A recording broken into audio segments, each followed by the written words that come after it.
SCO शिखर सम्मेलन और यहाँ पर इसमें शिरकत करने के लिए रूसी राष्ट्रपति पुतिन भी पहुंचे हैं, भारत के प्रधानमंत्री पहुंचे हुए हैं और इसलिए दुनिया भर की निगाह है कि चीन, रूस और भारत मिलकर क्या दुनिया में कोई नया समीकरण बनाने जा रहे हैं।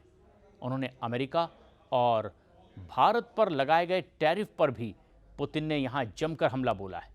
पुतिन ने साफ शब्दों में कहा कि चीन और रूस मिलकर के ब्रिक्स को मजबूत बनाने और दुनिया के सामने नए विकल्प पेश करने के लिए काम कर रहे हैं। चीन के सरकारी मीडिया सिन्हुआ को एक इंटरव्यू पुतिन ने दिया। कहा, दोनों देश भेदभावपूर्ण प्रतिबंधों के खिलाफ हैं और उनका ये निशाना सीधे तौर पर अमेरिकी टैरिफ पर था। पुतिन ने कहा कि यह कदम सदस्य देशों और वैश्विक समुदाय के सामाजिक आर्थिक विकास को रोक रहे हैं और यह बयान ऐसे वक्त में आया है जब पुतिन चीन के तियानजिन शहर में होने वाले शंघाई संगठन यानी एससीओ में हिस्सा लेने के लिए पहुंचे हुए हैं।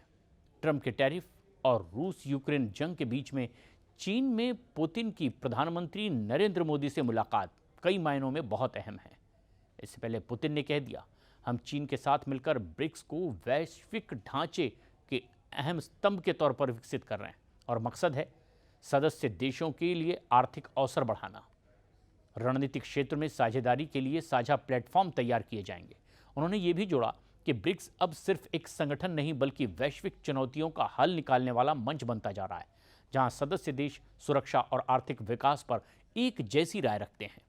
रूसी राष्ट्रपति ने इंटरव्यू में अंतर्राष्ट्रीय वित्तीय संस्थानों पर भी सवाल खड़े किए। उन्होंने कहा, IMF, इंटरनेशनल मॉनेटरी फंड और वर्ल्ड बैंक में सुधार की बहुत ज़्यादा ज़रूरत है इस वक्त है और एक ऐसे नए वित्तीय सिस्टम की ज़रूरत है जो सच्ची समानता पर आधारित हो और सभी देशों को बराबरी का मौका दे।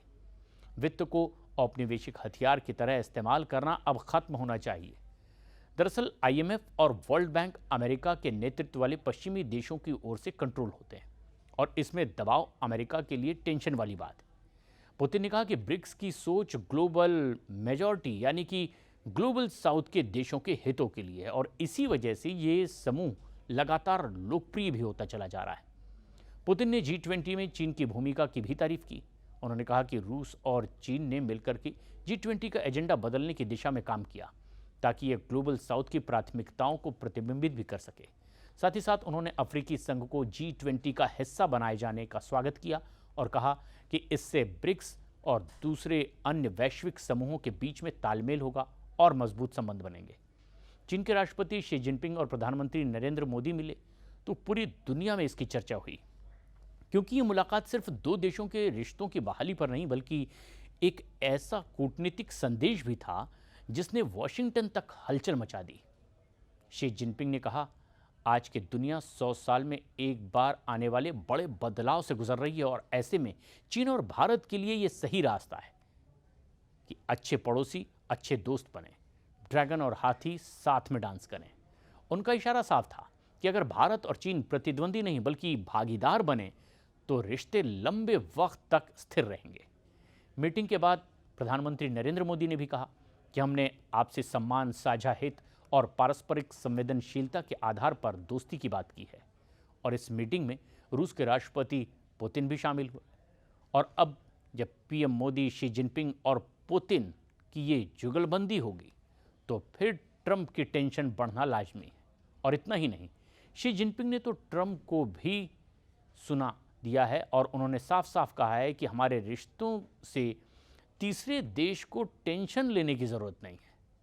दरअसल एक रिपोर्ट के मुताबिक तीनों नेताओं की मुलाकात को जियोपॉलिटिकल संदर्भ में बेहद दिलचस्प माना जा रहा है और अमेरिका के राष्ट्रपति डोनाल्ड ट्रंप ने हाल ही के दिनों में भारत पर कड़े आर्थिक प्रतिबंध लगाए और इससे नई दिल्ली और वाशिंगटन के रिश्तों में ज़बरदस्त खटास भी आ गई है। दूसरी ओर चीन और भारत दोनों देशों से बड़े पैमाने पर अब तेल खरीद रहे हैं और अमेरिका इसे यूक्रेन युद्ध को फंड करने में मदद के तौर पर देख रहा है और यही वजह है कि अब तियानजिन में इस बड़े एससीओ समिट में मोदी शी मुलाकात को वॉशिंगटन में भी बारी से देखा गया है और इस एससीओ सम्मेलन में मोदी, शी और पुतिन का एक साथ होना अमेरिका के लिए किसी कूटनीतिक सिरदर्द से भी कम नहीं है और वजह बिल्कुल साफ है।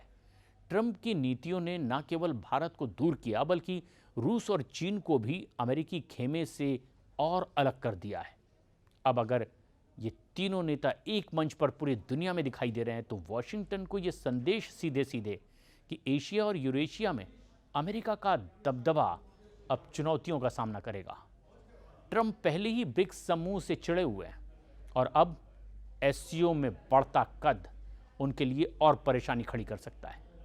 एक्सपर्ट्स ये भी मानते हैं कि शी जिनपिंग इस अवसर पर उपयुक्त चीन को एक अमेरिका के विकल्प के रूप में भी पेश करने के लिए आगे बढ़ेंगे।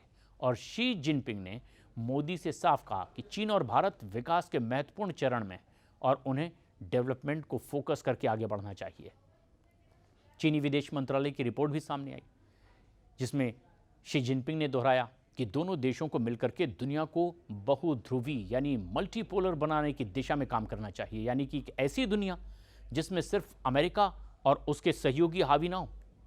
प्रधानमंत्री नरेंद्र मोदी ने भी जवाब में भरोसा दिया, सहयोग की बात कही। उन्होंने कहा कि भारत आपसी भरोसे और सम्मान के आधार पर चीन के साथ रिश्तों को आगे ले जाने के लिए प्रतिबद्ध है। हमारे 2.8 अरब लोगों का भविष्य हमारी साझेदारी पर ही निर्भर करता है। एससीओ सम्मेलन में न केवल मोदी, शी और पुतिन है, बल्कि पाकिस्तान के प्रधानमंत्री शहबाज शरीफ, ईरान के राष्ट्रपति मसूद पेजेश्कियान, तुर्की के राष्ट्रपति तैयब एर्दोआन और संयुक्त राष्ट्र महासचिव एंटोनियो गुटेरेस भी शामिल हैं। और ये बताता है कि चीन इस मंच को ग्लोबल साउथ की एकता के रूप में पेश करना चाहता है। एक्सपर्ट्स सुन सन भी कहती हैं कि ये समूह उन देशों का है जिन्हें पश्चिम, खासतौर पर अमेरिका ने नाराज कर दिया है, और चीन उन्हें एक साथ लाकर यह संदेश देना चाहता है, वैश्विक शासन और व्यवस्था की हमारी एक अलग ही दृष्टि है। अगर भारत अंतिम घोषणा पत्र पर हस्ताक्षर करता है और उसमें वैश्विक व्यापार युद्ध का जिक्र होता है, तो ये वॉशिंगटन के लिए एक बहुत बड़ा झटका साबित होने वाला है।